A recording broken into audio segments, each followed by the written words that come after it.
going to get us underway because I'm mindful of everyone's time. I'm Amy Calandrino. I'm the founder of Beyond Commercial. We seek to help those who need assistance with commercial real estate to be successful. One of the things that we do is myself and the agents here are always looking for ways to become better leaders and achieve better results for our clients. And so something we've done at our firm for quite some time was have a book club, an internal discussion that we'd have quarterly. And then we found our clients and referral sources were wanting to join. And so I would say probably about 6 months ago, we rebranded it to be the Business-Minded Bookworms, and we've had a few discussions since. And then in light of this pandemic, and then also just as a whole, we wanted to reach more people. We've decided to bring it to Zoom now. So we will be continuing to do the book club.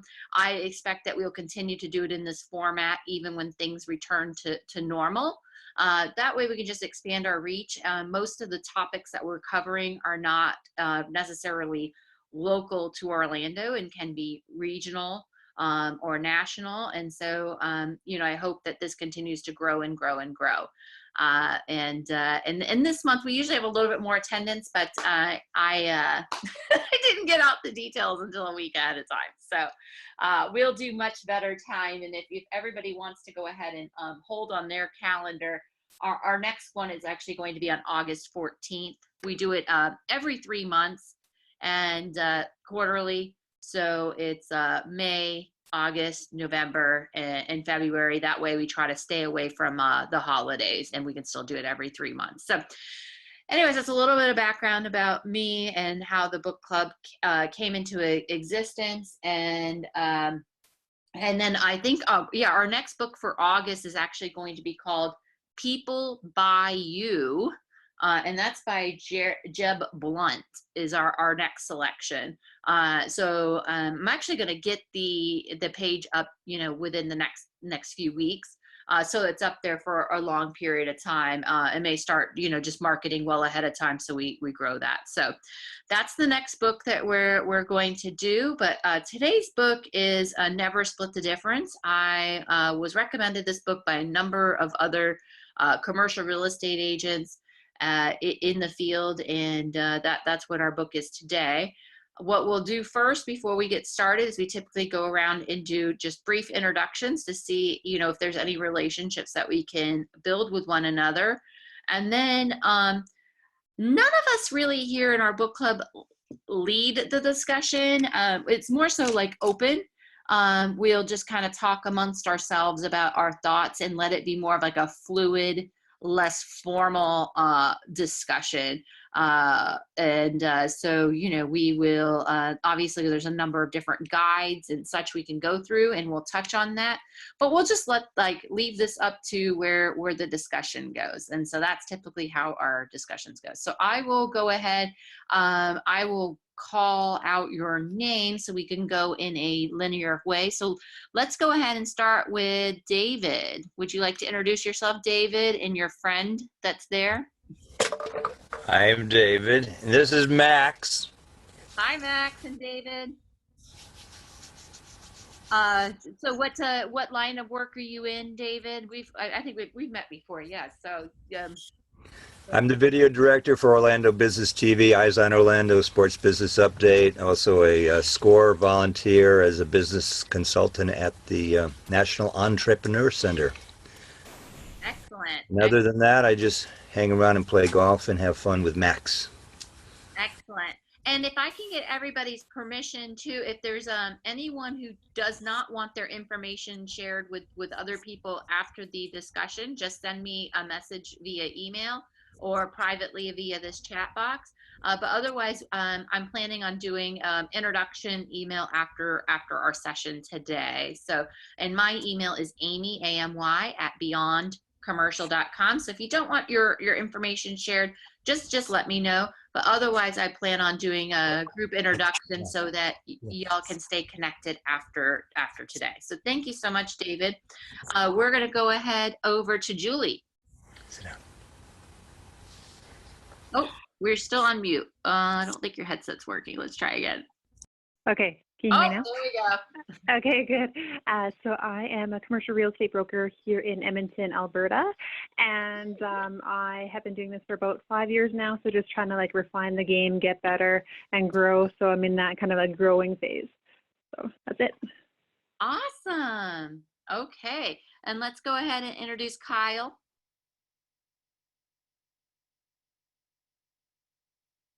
Hi guys, Kyle with Ace Relocation.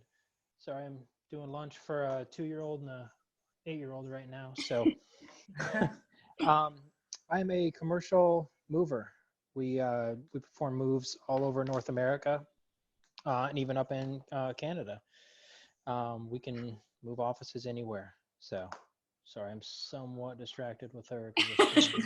And Kyle's amazing too. So if you have any executives that are part of like a corporate relocation or anything like that, he can help with that too, because I'm actually thinking about moving myself. So we shall see. So so he's great to help with that. So both commercially and personally, he can take care of all that. And he also has some really cool e-commerce solutions and other things that you wouldn't even think that a mover does. So any of you that have any of those needs, I'd actually recommend connecting with him. He has some things that I didn't even knew existed, and they've been an incredible value to our clients. So let's go ahead and introduce Bob.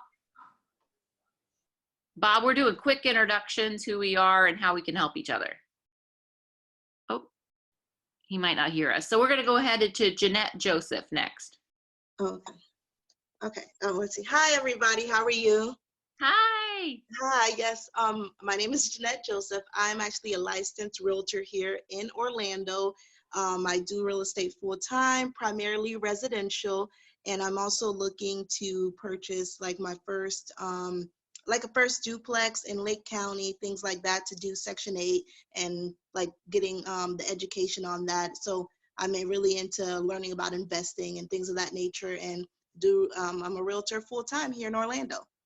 Excellent. Hopefully we can have some good synergy with you. So thanks for joining us today. Hi, Bob. Do you want to introduce yourself real quick? Oh, take your thing off mute. Unmute. Unmute. How about that? Hi, Amy. Hello, everybody. Bob Gagliardi here, formerly with Stewart Title as of Tuesday. So out and about with my residential license, looking to break into the commercial real estate world. And I met a lot of great people. It's a great industry, and I think I have a lot of knowledge. We'll see what happens, and I appreciate the invite. And Bob is the king of follow through. I have not seen someone so tenacious and on top of following through. And he actually serves on the board of CCIM with me, and I can't tell you how grateful I've been for Bob. He's done just such a great job for our group, so we can help our members here locally. So I'll go ahead and have Sandy introduce herself. Hello, hi everyone. I'm Sandy Harrison, and I'm on Amy's team.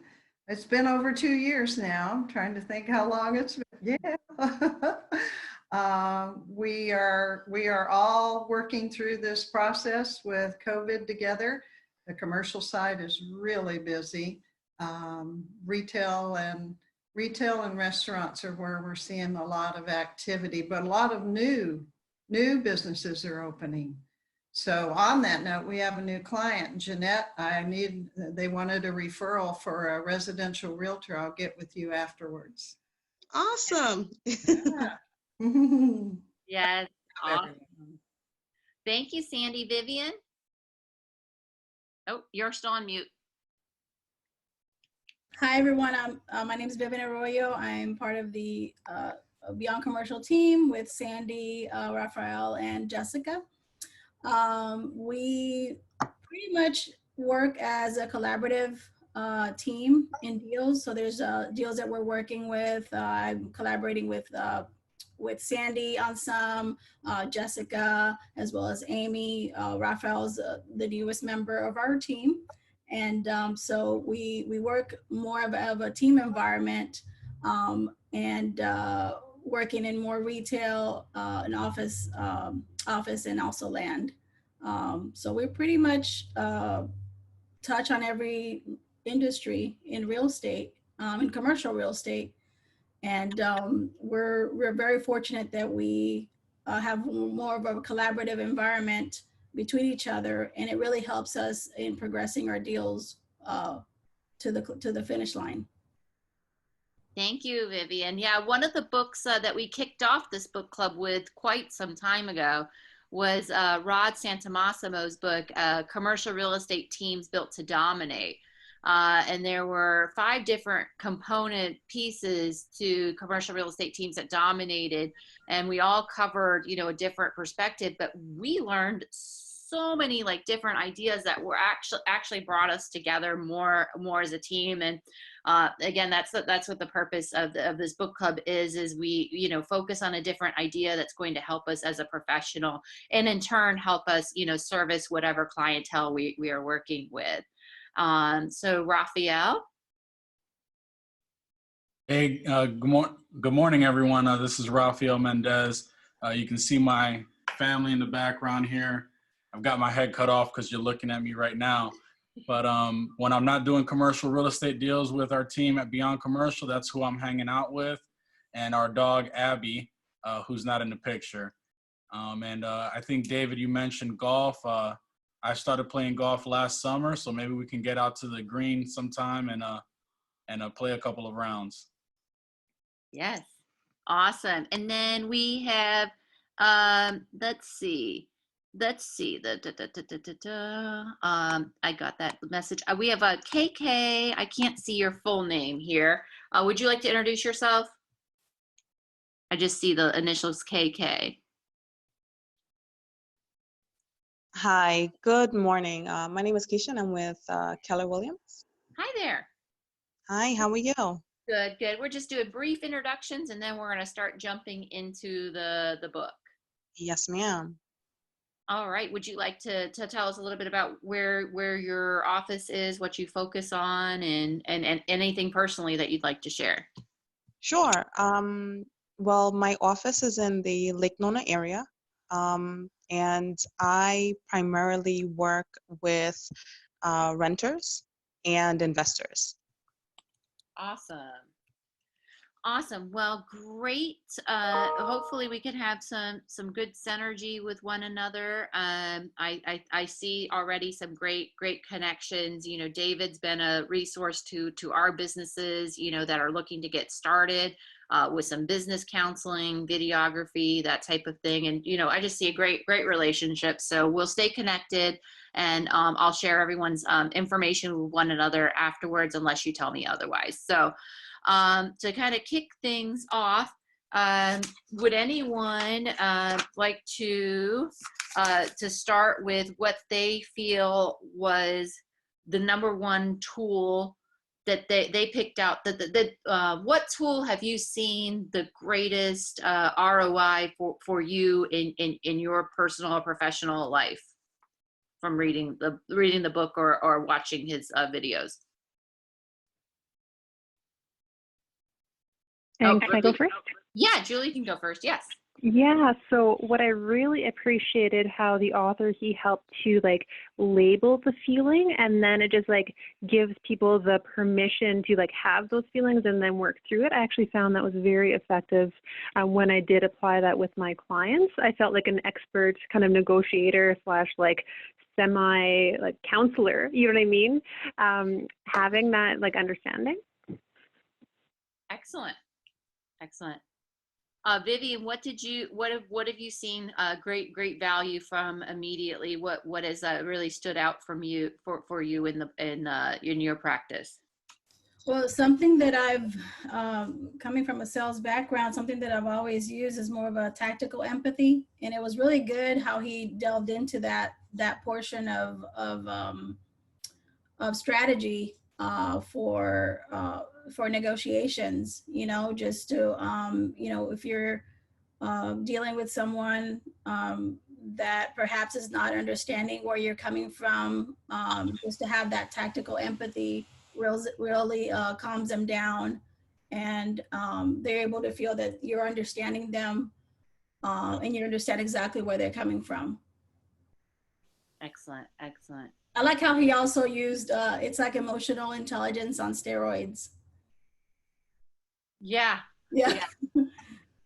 Have you has anyone used any of these tactics recently and actually seen been able to kind of like assign a like a dollar value to it, whether it's in terms of purchasing a car personally, you know, I remember that example in the book, or even in a deal where you could really see the one that one tool really ringing through and producing some tangible value. Yes, and I'm working on Vermana together. And chapter 7 it goes into creating the illusion of control on the coaxing and the calibrated open-ended questions. So we got to what we thought was a stumbling point, and I started asking him the open-ended questions. So how are you going to pay for the lease? Do you need investors? Are you going to have your partner? So the open-ended questions came up with, we're negotiating a much higher lease. Ah, and then he, you know, made him think that he had more resources and it made more sense to do that. Well, he just the opposite. He said, oh, no, I can afford this. I can do this. Ah. It really, the open-ended question pushed him into an answer. So it was perfect. Yeah. Yeah, awesome. So Kyle had sent to me that he's gone through the master's class. You know, how what did you kind of think about that, or what overall thoughts do you want to share with us? Well, so I'm actually a big fan of the have you given up on this? Because also being in sales, I mean, I'm at the, you know, kind of the end point of where you guys are. Are you there? Wait, you muted out for a second. Sorry, I had a call coming in. Okay. After the deal, they have to move. That's where I come in. And as most of you know, moving is not a cheap or an inexpensive service. A lot of times I've got to get in front of it, you know, do the, you know, it seems like you've gone through moves, or it seems like you haven't gone through moves. So it turns into an educational piece. But a lot of times people get hit with that sticker shock. So when I start using that, have you given up on this? I get so much better return on my emails and on my contacts than just sending the proposal out there and letting them kind of mull it over. It's usually after the second or third contact when they go cold. Normally it'll turn into weeding out who is the real and not decision maker. Excellent. But yeah, with that masterclass, I mean, that's all over Facebook, and I mean, it's all over the place. But right now, there's actually a deal on it. If anybody's interested, you can buy one class and get one free, and it's only like $180 for an annual subscription. So when you get the second one, you can, you know, split it with whoever. Have somebody pay for half. It's not just his class. There's over 80 speakers in there, from, you know, comedians, chefs, previous governmental employees. Bob Iger's in there, CEO of Disney. It's really interesting information in there. Excellent. Yeah, I'm actually trying to pull up my my notes from the book to see if there's anything that I wanted to share. But like I said, we usually do a more fluid discussion. Sometimes I'll pull up some questions, you know, from the internet, but then you know, and find out what other people ask. But I'd like to start pretty, you know, vague, you know, first, and kind of go from there. So who has I'm interested to see, so has everybody read the book too, and that can help guide the discussion?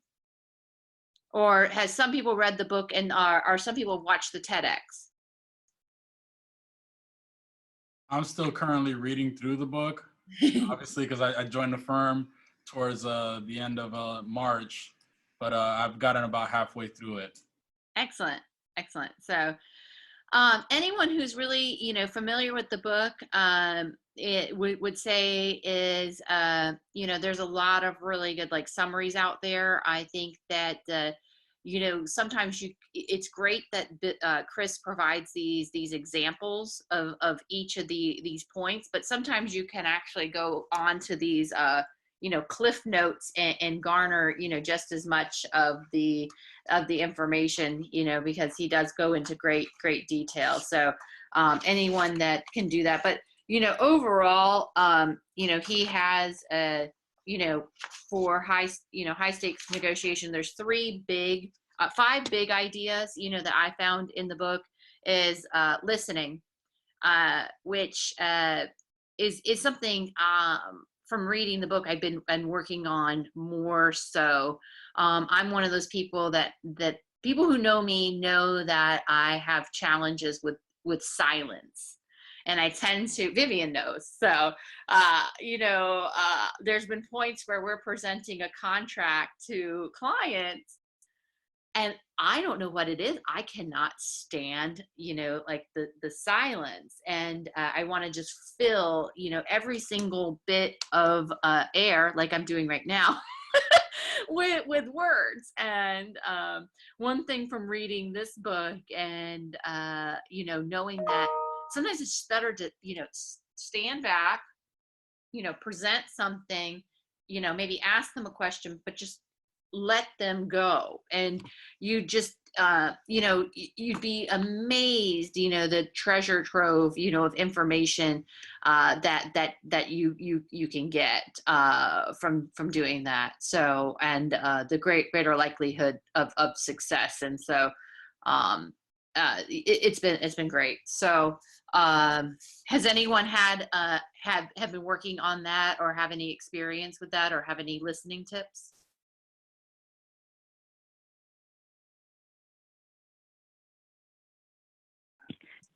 I think for me, it's just like giving myself permission to like pause, you know what I mean? Like sometimes it's awkward, but once I know that that's a legitimate strategy, I just embraced it. And it really did help, like in those meetings, you know what I mean? Like when you slide the paper over and you wait for them to sign and you just like sit and wait, you know what I mean? Yes. Yeah. I think was taking like a deep breath, like I just even did when you were talking, like, okay, I'm gonna like take a deep breath and just kind of, but I won't do it that exaggerated, obviously with a client, but just taking a deep breath. Go ahead, Bob. there's one thing, being in sales, and I haven't read the book yet. I have to, just obviously fresh off a job. But anyway, I had a habit of always thinking what I was going to say next. So that wouldn't allow me to listen to what they're actually saying at that point in time. So it was something I had to train to do myself, to clear your thoughts, just listen, and hear what they're saying actually, instead of what you want to answer back before they even finish, something like that. Yes. So what I understand you're saying is that you're focusing more so on what they're saying and not thinking about the next thing that they're about to say. Yes. Yeah. So actually, I was just taught this trick by one of my coaches because I'm working on listening. And the example they gave to me to work on listening is pretend like the person in front of you is a movie that you're watching. And let's just say you're trying to watch 2 movies. You're going to miss something. And so, the tip that they gave to me is just really focus in and just clear your mind of whatever you want to say. And then, once you've heard someone say something like Bob was just speaking, is say, okay, so I understand that you were saying this, and is that right? And then, and that's confirming, and that's building rapport. So that's, that's a tip that I have been given. So does anybody else have any cool listening tips, whether from this book or otherwise?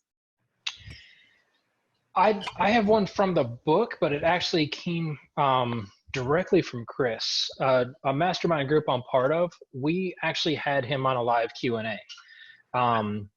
And it was a dads-based group, so it was more on the communication and, handling of dads being, husbands and dads being parents.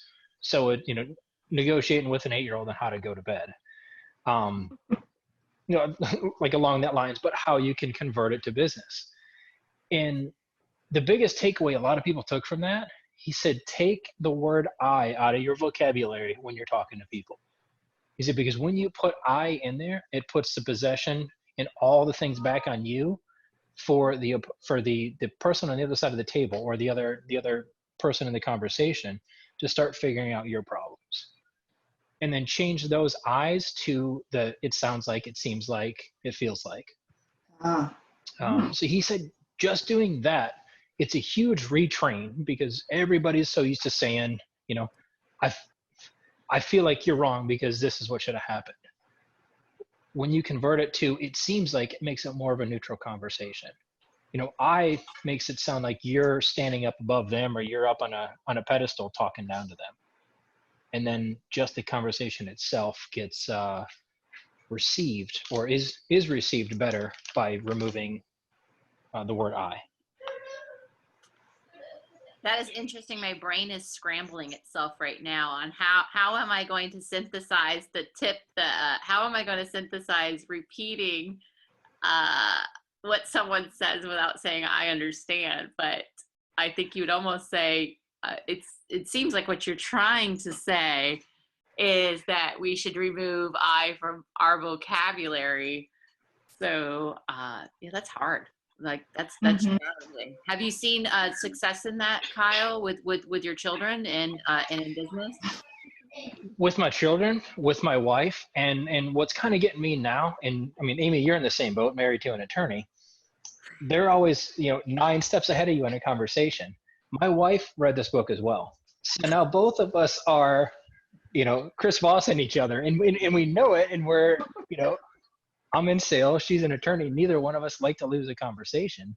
So it's funny how we negotiate each other into certain positions. But found that using it on my 8-year-old, he's starting to adapt it, and then using it back on us and using it on his friends in the conversations he's in. He's actually a lot better. Yeah, he's so good at mirroring, and he doesn't realize it too. He's actually doing it right now. I don't know if you can hear me. What am I good at? Yeah. Wow, that's really I have not given my husband a copy of the book, but I think he has watched his head talk. But what I decided early on in my marriage is, I'm gonna let him win the win the arguments, and generally, so I don't typically battle him too much on things. So I'll let him be right. You guys are shocked to hear that, but at home, I just, it's just like, okay, what do you want, Phil? What do you want me to say? What is it? Which direction you want me to go? Okay. All right, fine. I'll make that, I'll make that happen and adapt to that. So, all right. So another big idea is, and Kyle already kind of got into this, is using the mirrors to encourage the other side to empathize and encourage your counterparts to reveal the strategy.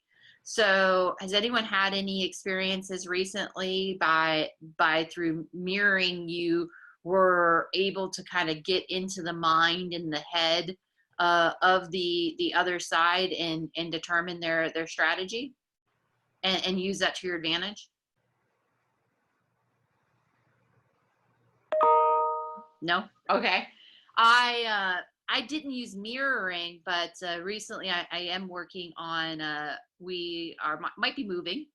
So my house is going on the market next week.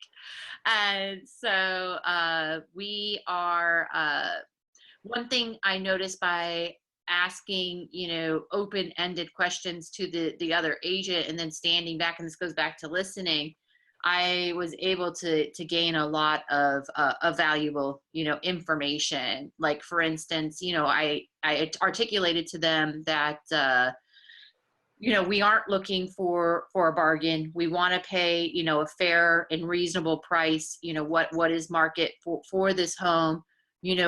We perhaps have different ideas of what market is. how did you, arrive at market? Can you take me into that?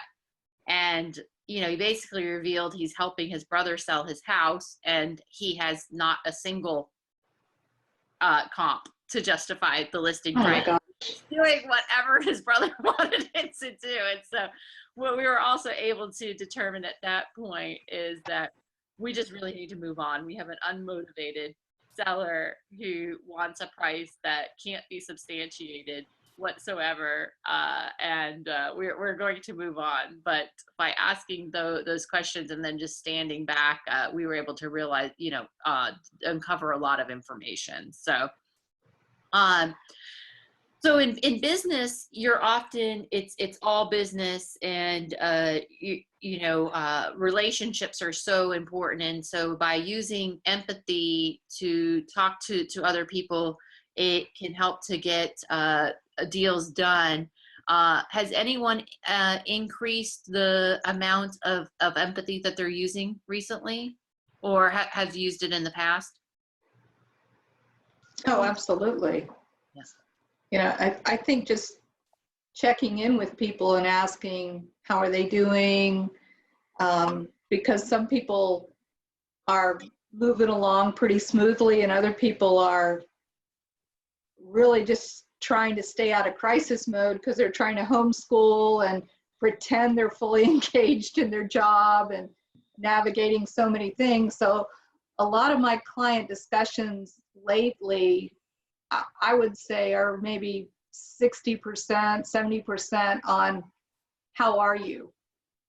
And then we get to the business part, and I feel like, from my side, it's sincere because it's helpful for me just to connect with human beings, because it's making me crazy that I'm in my home office all the time now. Absolutely. I miss being out. Julie and I were on a book club together a few weeks ago. I haven't been able to go to as many of the book clubs because they've been at 2 or 3 o'clock for Rod Santamassimo. But one of the things that Rod was really covering is, as a sales professional, you'll be, light years ahead of anyone else right now if you decide not to stick your head in the ground, but instead, reach out to people and just ask them how they're doing and be a beacon of light and positivity, and, just be there to listen to them and not really focus, on the deal. So just even aside from the book, using empathy and reaching out to your clientele right now, it is so good for relationship building. Does anybody else have any other experiences they want to share? I wanted to share. I'm sorry. Oh, this Go is ahead, Jannette. okay. I wanted to share. I was gonna say, in regards to building relationships. Usually, like, I work with a lot of buyers, right? And so calling an agent just to ask them, hey, how are you? Finding out how that agent, because the way the relationship, the transaction, how it's going to go, it also depends on the agent as well, to see sometimes what's their motivation, what's going on in their lives. Sometimes agents may have family issues and things like that, and that may hinder as to how they communicate with the seller, things of that nature, to say, hey, this is a team effort in the beginning.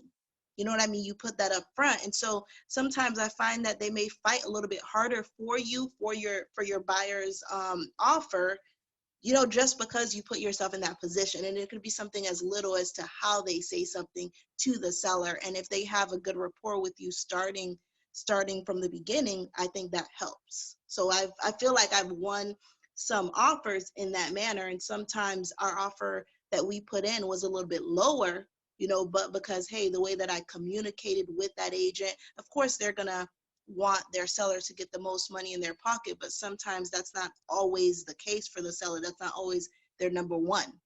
So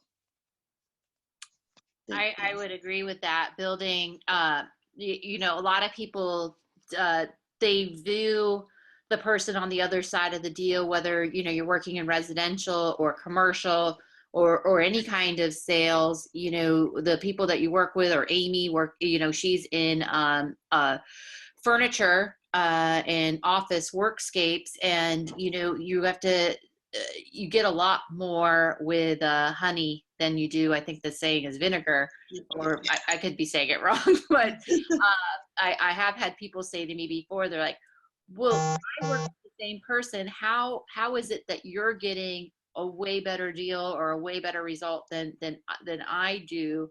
And I'm getting, and I think it sometimes boils down to, just actually caring, and you don't know when that without expecting anything in return. Yeah. But having a good relationship with the person on the other side, not viewing them as an adversary, still advocating for your client's interests, but having that good relationship is important. Yes. And with your suppliers and such. So yeah, empathy is incredibly important.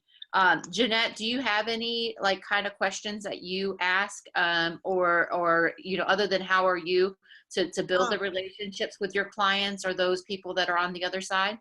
I will ask, well, first I'll ask them how they're doing. I'll ask what's the most important thing to the seller. Yep. What is the most important thing? I also ask, hey, what are some of their plans after they sell this home? I'm trying to think what else is really helpful. And I think sometimes when I just ask those two things, like just asking, hey, how are you? And then what's the most important thing to the seller? They just go on, just like blah, blah, blah, blah, blah. And I was just like, okay, the last deal that we went under contract a couple weeks ago, when we went to go, visit the home and everything, we found that, okay, the seller's actually building a new home, new construction. So when I was putting in the offer, I took into consideration that, oh, hey, they may need some extra time. And my buyer's like, okay, I'm willing to do a lease back, all of those things. And just asking that one question let me find out all of that, where they're moving to and just everything. So. Absolutely. And then just standing back and listening. Yes. And collecting the information. I think, admittedly, I just have a nanny for a few hours each morning, but I'm still trying to do the same amount of work. So I find sometime I'm trying to speed up my cadence to do things more quickly. And that is, in some ways, I'm not listening, as much. And then that reduces my efficacy. And that's been something important, is just realizing, as things speed up, it's more important to slow down. And you really just can do one thing at a time, and you just do the best you can and prioritize. But listening after you're building the empathy and such, just listening. I really like your question, Jannette, and I think it's important if you're representing a tenant, maybe if you're a commercial or a buyer, it is finding out what the seller or the landlord, or, even in residential, what their plans are, because it's often those non-monetary terms that can Absolutely. blow up the deal. Absolutely. Let's see. Okay, so Amy, sorry, can I add to that? Yes. Touching on trying to extract the non-monetary terms. Yes. A good term that I've used. I go through it a lot because, again, a lot of times the job needs to be done, the house needs to be moved, the deal needs to be closed. There may be non-tangible items that's big for them. A big job that I just closed recently, it was they're mass spectrometers. So these things are like $500,000 a piece. There's 8 of them going from Indiana to New Orleans. The biggest thing to them is all the other movers that came in were using third-party vendors to take these pieces apart. I went direct to the manufacturer and got the vendor, the manufacturer to take it apart. It was $8,000 higher than any other mover to handle this. And that was their biggest thing, was that their pieces were being handled properly. Cost wasn't an issue for them. Yeah. I found that out because this was all done over email and phone call, because the contact's in Louisiana, the pieces are in Indiana, and I'm here in Orlando. Reached out to her, we're talking. I said, it seems like money's not the biggest concern for you guys. It seems like you are very concerned with these pieces and how they're handled. She said, yes. I said, so what if we went direct to the vendor and had them service it rather than a third party? She said, that's all we've wanted, and nobody's asked us that question. That alone, like I said, put $10,000 over everybody else's job. I mean, for me, this is a $50,000 job. That's, you know, like a tenth of my goal, but that's for one job. And everybody else, like I said, lost that job. You know, for our industry, that's a huge job because it's a multi-billion-dollar lab, and it's infectious disease. So right now, obviously, that's a hot point. But that's their concern because they've moved in the past with a third-party vendor that broke one of their machines. And that's the last thing you want at a time like this, a machine that can't image everything. But trying to extract that just by using, you know, it seems like there's something deeper. And what do all people want to do? They want to be right, correct?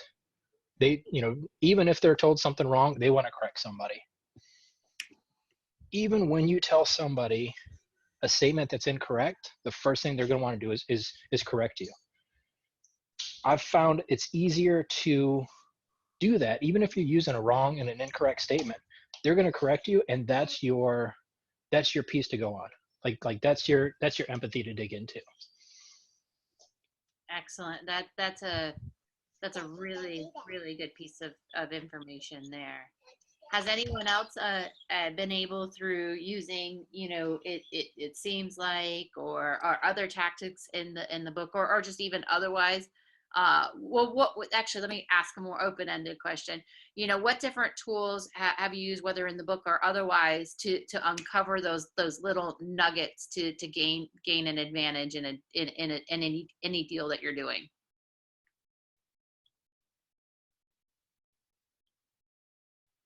Anybody?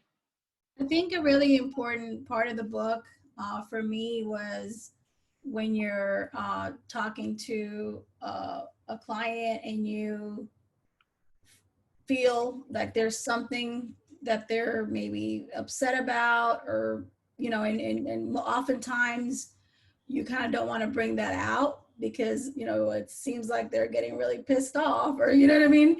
So, you know, you kind of don't want to bring that out, but the book says, you know, it's really good to kind of bring that out to the forefront, like with a question of like, it seems like there's something here that bothers you.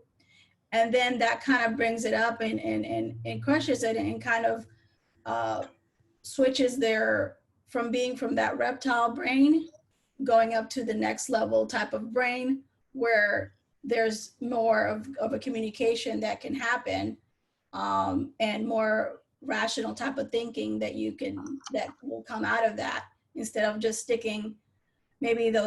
suppressing those emotions that will not create a positive relationship between you and that client, because that'll always be something that they'll be thinking about, how they felt, you know. So and that's a really good tactic that I felt that was really, really a really good tool to use, especially with some clients that might get upset or anything that you want to kind of get that emotion out and get past that.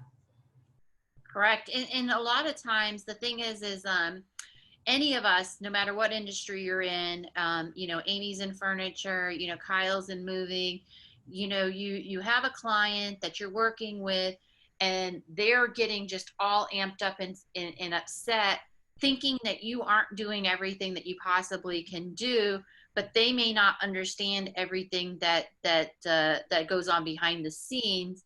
So recognizing that they're starting to have some frustration and you know, things are bubbling, and bringing that out, and then being able to educate them on the process, and, you know, assuring them that you're doing everything you can. I find as well, Vivian, that it's better to do that than to continue to let it keep boiling, and you don't want to let it boil over. It's better to head it off when you sense those types of emotions coming out. Yeah, Because oftentimes you kind of don't want to bring it up to the customer because you don't want to, maybe get that response like the book said, don't tell me how I feel type of response, but actually it creates the opposite, which I found really, really interesting. Yeah, and even in Kyle just brought up too in the master class, Chris says if you don't address the elephant in the room, you're doing a disservice to both you and the client. Mhm. So Absolutely. that's excellent. Okay, so actually the one question I wanted to ask today, has anybody experimented with voices? Come on, don't be shy. Has anybody tried this like late night DJ voice or anything like that, or changed the cadence or the tone of their voice and seen anything? So I'm curious. Yeah, this is Ralph. When I used to do a lot of cold calling, especially for expireds, I would change my voice. If it was somebody that was like sounding like they were scared, I would try to emulate that so that I can level with them. If they were fast talking, I would fast talk with them. And then I wouldn't so much emulate their accent, but I would also try to mirror and match them, but at the same time come across very relaxed, calm, taking my time, instead of and if they were speeding up, then I'd speed up with them. Interesting. Has anyone else tried different variations to your pitch, tone, voice, otherwise? I have been, I didn't realize it, but I've been doing it my whole life. After reading this, and Vivian and I were talking about it, Vermana, and she said, use your DJ voice. And we don't even realize, I've been selling for 25 years, after you go through all the different factors, which ones we use daily. So we find it was more of a analyzing, oh, I do this when I'm talking to them. Oh, I am empathetic when I'm working with them. Oh, and now I'm using the DJ voice. I think it comes second nature after you've been doing it for a while. It really does. Yeah, so what it seems like you realized from the book there was a lot of things that you were already doing innately. Yes, and a lot that I needed to learn. I'm told, and I wasn't in the beginning, that I am an active listener and I don't miss one thing that they've told me. Yet in the beginning, when I first started selling, I wanted to sell everything. I wasn't listening. I had to learn to shut up, be quiet, and active listen to every factor item that they cover. And don't gather my response until I listened and heard every item, then I can reply. So it's just, you learn it as you actively progress through the sales cycle. And he did that. I remember Chris in chapter 5, when he was working with Abu.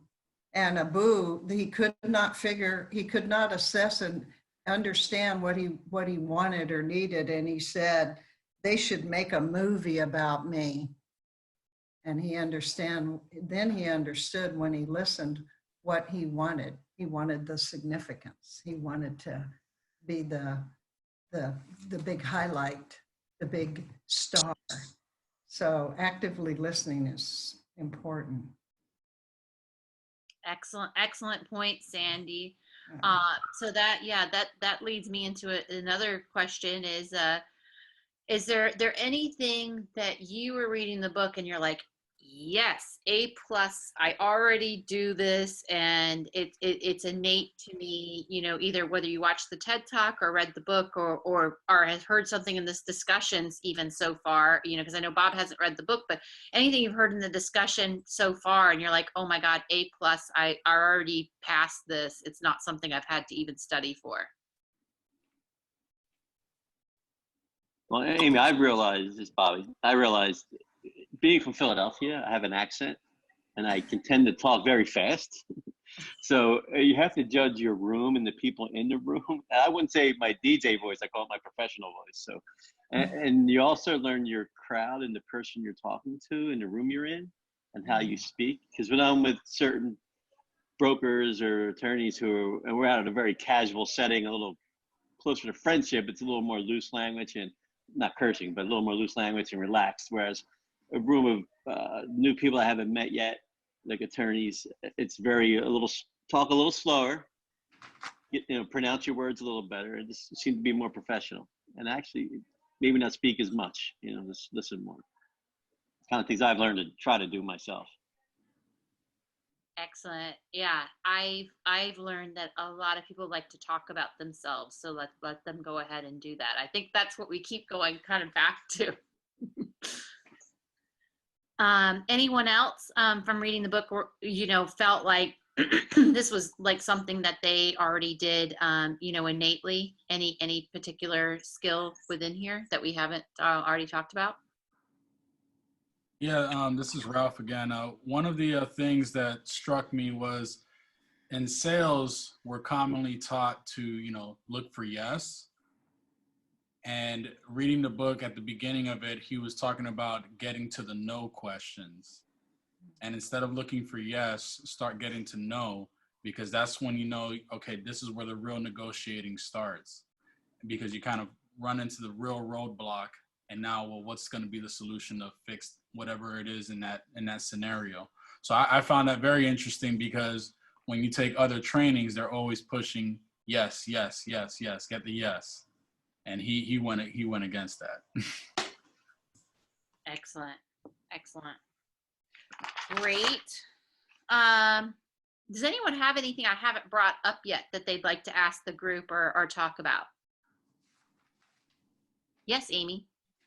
You're still on mute. I can Okay. Go get me. I'm off now. Okay, so I have not read the book, but the title was intriguing enough that I thought I need to listen in on this. So splitting the difference is often something that happens in my field when there's unforeseen costs, and it's a way to not just kind of nickel and dime, but also not continually to erode our margin. So is there a simple way to explain what the title is stating, since I haven't read the book? Never split the difference? Yeah, I can touch on it if you want me to. Yeah, so he dips into it a little bit and uses that sentence as, think of a husband and wife going out to a nice dinner. The man wants to wear black shoes. The wife wants him to wear brown shoes. With looking at it like this, the never split the difference is a 50-50 or a win-win. Because if there's a win-win, you're never going to have, I can't remember the words he used. It's basically, if you were to split the difference in this aspect, and this translates into business, the man wears a black shoe and a brown shoe at the same time. Okay. Now that just seems ridiculous, but she wins, but also he wins. Using these skills that he puts into play, he works it to, I don't want to say it, get the other side to agree with what you're trying to get them to buy. Okay. And it's not a manipulation per se. It's communicating in a way that they'll agree. Yeah. Or feel like it's a good it's thing to agree with what you're proposing or suggesting. right. And it's getting them to get on your side, Mm-hmm. to make it seem like it's their idea. And going back to that master class, he does a lot of role playing that is business related, like with an actor. And he's able to translate it even more so into a business communication standpoint rather than a hostage negotiation standpoint. Okay. Hey, Kyle, so speaking of that, we have a team here. Have you found there to be any good, role-playing tools out there that you can utilize, or do you read a book, or how do you put that into practice? Is that like how do you do that? How do you come up with the situations for role play? So it's difficult in my role, because I can't really duplicate the same type of scenario. Jannette, how to get information? So go into masterclass, Jannette. Sorry, they're watching cat videos. Go into masterclass.com and you can sign up that way. And if you want to reach out to me directly, I can kind of walk you through it. It's really easy. But the role-playing scenarios, I honestly, I don't have anybody in-house to do it because I'm actually one of the only commercial sales reps within our company. So everybody else does residential. So I'm sorry, my scenarios that I run into are not the same that the residential clients run into. Okay. So it's hard to bounce it off, and our new leadership regime is from out of the industry, so we don't. He's behind me in the way of learning as far as what's going on. Okay. So I'm really a man on my own island trying to figure it out, and that's why I've been utilizing a lot of this stuff. Excellent. Yeah, I think for me, some of the best ways to like role play or be to win the pitch is just being prepared and over researching. And I know this doesn't really have to do anything with this book, but if you've already thought of those variables, I mean, you're going to have some clients or leads that are easier to convert, and they're not going to ask you, as many questions, but some are going to go ahead and they're really going to drill you. So the more preparation that you have, because you don't know who you're going to deal with, and it will also benefit you generally for like the next assignment. But yeah, role playing is always something that I challenge, that I have challenges, like trying to figure out how are we going to role play other than like preparing and maybe discussing what they may come up with, but we haven't really done as much like pretending like one of us is the customer and one of us is pitching it. But I think that if we could try to do it, but it would really be cool if there was some resource already online with scenarios and that could give you feedback on if you guys role played well or not. So I guess maybe we've all come up with a new app to make, right? Yeah, there we go. Well, see, I mean, the biggest variable is the other person, because everybody is going to react the way they want to react, and there's no way that you can control them to react the way you want them to react. So that's, I mean, you can role play something to death and then not know, which, what he refers to as a black swan. He could just want, a free pizza with the deal, and, it's made and nobody knows that. And that, again, is the elephant in the room. Yes, absolutely. Yeah, that was a big part of the book, and I'm going to be mindful of everybody's time. I think actually we'll try to wrap up, the next 10 minutes if possible. But does anyone want to talk about the black swan, since that's just such a part of Chris Voss and his character and such?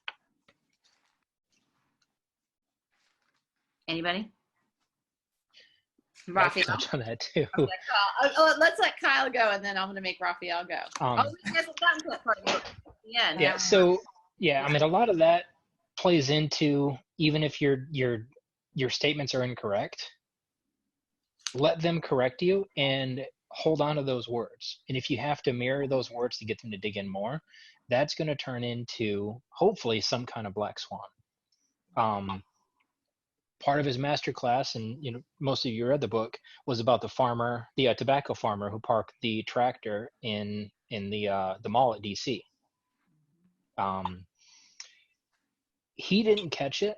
One of his listeners caught the fact that he was Christian, and they utilized, instead of the 80-second imagery that they were holding on to, with Airborne, has something to do with 72 hours, and you can retreat with honor, or like you can withdraw with honor.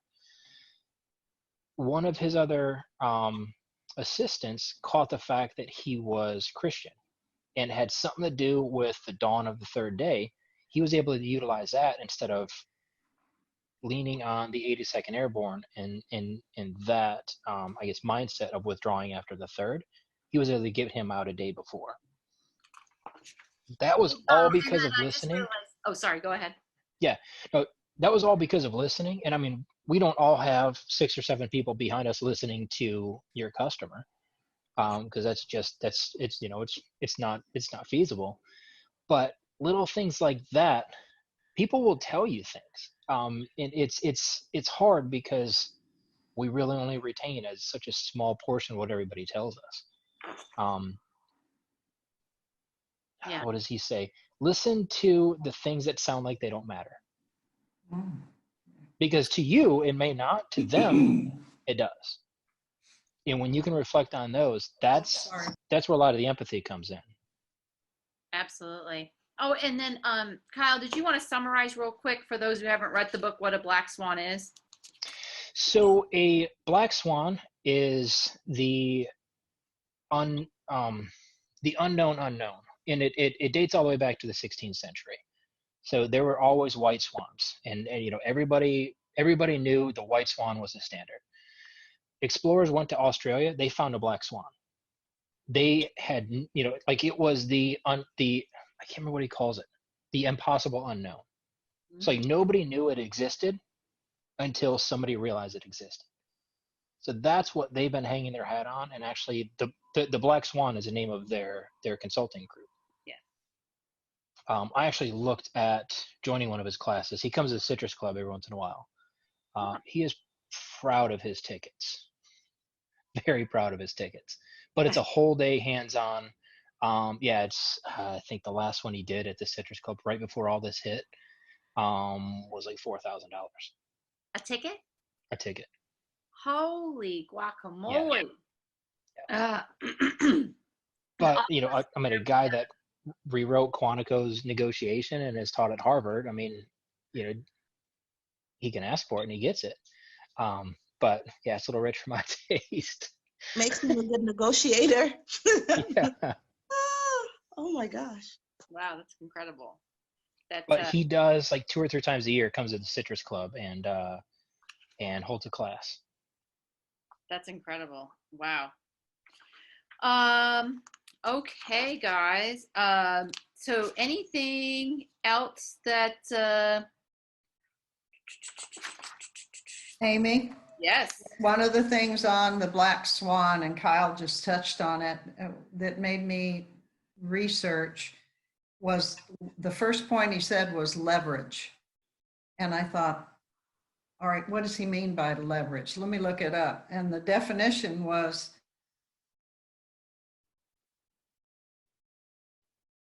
inflict, and it made me really stop and think what his goal was for the Black Swan. So trying to find out the unknown, that one small piece, I didn't realize I do this. I ask a client, what is most important to you? That's the Black Swan. So some of these things I know we already do, but we didn't have a title for it or a term. So, and then uncovering the ones that we need to learn. But that one right there, the Black Swan, I learned probably the most from out of every chapter. And you often, if you're not listening, you're not going to find out what the Black Swan is. Rafael and I have been through probably 5 or 6 pitch calls to try to get this one assignment right now. It's not a gigantic assignment, but it's pretty significant, and we're in the running against a national firm, and we're a local boutique agency. But by listening to the owner today, we were able to extrapolate that his number one decision making was just us being able to articulate to him all the activities that we are doing and being able to provide him reporting of that. Because I think he assumed us being, a smaller agency, even though we achieve, great results, he kind of assumed, us as a smaller agency, we weren't going to be able to provide him those same, lengthy reports that the big firms, did. And, I was able to take him through, that methodology and figure out to him, it wasn't so much, even if we charge the same amount as the national firm for the same, assignment, we were able to figure out that to him, it was really the information that mattered, a lot, and us being able to kind of articulate that. And we were able to kind of figure that out through the conversation, as well as some other nuggets. Yeah. Anything else you want to add to that, Roth? Oh, he might be off for a minute. Okay. Sorry, I had a hard time getting to my mute button.